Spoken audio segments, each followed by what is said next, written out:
अस्सलाम अलैकुम दोस्तों, खुश आमदीद हमारे यूट्यूब चैनल पर, जहां पर हम आपको ज़िंदगी के मुख्तलिफ पहलुओं पर मुफीद और तालीमी वीडियोस फराहम करते हैं। अगर आपको हमारी वीडियोस पसंद आएँ और आपको मज़ीद ऐसी मुफीद मालूमात चाहिए हों तो चैनल को सब्सक्राइब करना ना भूलें। आपका एक सब्सक्राइब हमें मज़ीद मोटिवेट करता है ताकि हम आपके लिए और भी मुफीद और तालीमी वीडियोस बना सकें। तो चलिए अब वीडियो शुरू करते हैं और जानते हैं कि नमरूद बिन कनान बाबुर मौजूदा इराक का एक जालिम और जाबिर बादशाह था जो अपनी ताकत और हुक्मरानी के नशे में खुद को खुदा समझने लगा था। इसका जिक्र इस्लामी और तारीखी रवायात में एक सरकश और मुतकब्बिर बादशाह के तौर पर मिलता है। इसका अंजाम अल्लाह के अजाब का एक इबरतनाक नमूना है।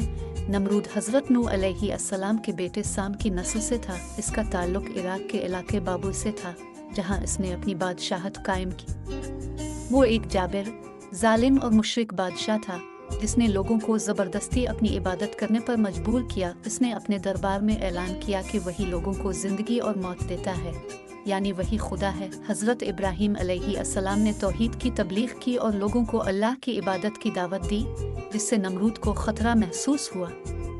उसने हज़रत इब्राहीम अलैहिस्सलाम के साथ कई मुनाजरे किए जिनमें उसकी कम अक्ली और झूठे दावे वाज़े हो गए।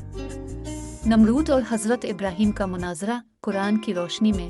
कुरान में नमरूद के साथ हज़रत इब्राहीम अलैहिस्सलाम के मुनाजरे का जिक्र है। क्या तुमने इस शख्स नमरूद को नहीं देखा जिसने इब्राहीम अलैहिस्सलाम से इसके रब के बारे में झगड़ा किया, इस बना पर कि अल्लाह ने उसे सल्तनत दी थी। जब इब्राहीम अलैहिस्सलाम ने कहा मेरा रब वो है जो जिंदा करता है और मारता है, तो वो बोला मैं भी जिंदा करता हूँ और मारता हूँ। इब्राहीम अलैहिस्सलाम ने कहा अल्लाह सूरज को मशरिक से निकालता है तो उसे मगरिब से निकाल ला। तब वो काफिर हैरान और परेशान रह गया और अल्लाह जालिमों को हिदायत नहीं देता। अल-बकरा 258। यहाँ नमरूद का दावा कि वो जिंदगी और मौत दे सकता है दरअसल एक धोखा था। उसने दो कैदियों में से एक को आज़ाद करके और दूसरे को कत्ल करके साबित करने की कोशिश की कि वो जिंदगी और मौत का मालिक है। मगर जब हज़रत इब्राहीम अलैहिस्सलाम ने उसे सूरज को मगरिब से निकालने का चैलेंज दिया तो वो लाजवाब हो गया। नमरूद को जब अंदाज़ा हुआ कि वो दलील के मैदान में हज़रत इब्राहीम अलैहिस्सलाम से शिकस्त खा चुका है तो इसने ताकत का इस्तेमाल करने का फ़ैसला किया।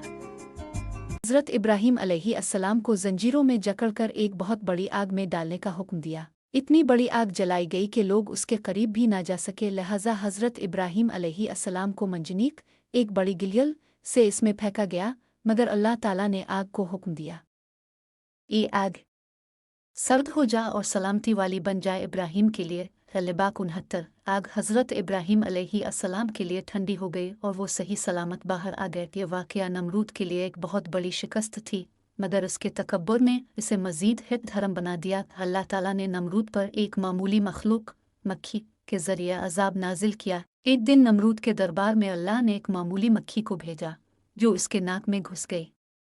ये मक्खी इसके दिमाग में जा पहुंची और इसे शदीद तकलीफ देने लगी। नमरूद इस कदर परेशान हुआ कि वो अपने मुलाजमों से कहता कि वो इसके सर पर जूते मारी ताकि तकलीफ कम हो। कई साल तक वो इसी अजाब में मुब्तला रहा, यहाँ तक कि इंतहाई ज़िल्लत के साथ मर गया। अगर आपको ये वीडियो पसंद आए तो लाइक करें, शेयर करें और हमारे चैनल को सब्सक्राइब करें ताकि मज़ीद दिलचस्प कहानियाँ अब तक पहुँचती रहें।